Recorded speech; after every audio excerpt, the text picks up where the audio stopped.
18 வருஷம் 18 வருஷமா ஒரு பிச்சைக்காரனை போல, படிப்பில்லை, அப்பா குடிகாரன், குடினால் மரித்து போய்விட்டார் கிணத்தில் விழுந்து. அம்மா வறுமையில மரித்து போயிட்டாங்க. 10 வயசுல போலியோவினால் கால் பாதிக்கப்பட்டது. சாப்பாடுக்கு வழி இல்லை. சாப்பாட்டுக்காக ஸ்கூலுக்கு போன தவிர படிப்புக்கு எனக்கு துளி கூட சம்பந்தம் இல்லை.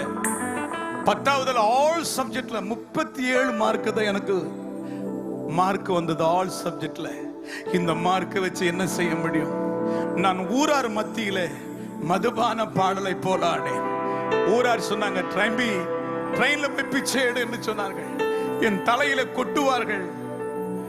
திருமண வீட்டுக்கு போனாலும் அடித்து தலையில கொட்டி இருக்கிறார்கள், கேவலப்படுத்திருக்கார். தரித்திரம் பிடிச்சவர் என்று சொல்லி வாழ்வதற்கு வழியே இல்லை. சாவின் உச்சக்கட்டத்திற்கு போய் தான் சொன்னேன், கடவுள் யார் ஐயா? கடவுள் யார்? தாவீது சொல்றது போல இந்த ஏழையின் சத்தத்தை இயேசு கேட்டதனால்தான் இன்னைக்கு ஆண்டவர் உங்கள் மத்தியில பாட வச்சிருக்கிறார். இயேசு எந்த மனுஷனையும் பாமே, எந்த மனுஷனையும் வாழ வைக்கிற தெய்வம். சொல்லுங்க, வாழ வைக்கிற தெய்வம், வாழ வைக்கிற தெய்வம். வாழ்வே நீர்தானையா. சத்தமா சொல்லுங்க, வாழ்வே நீர்தான்.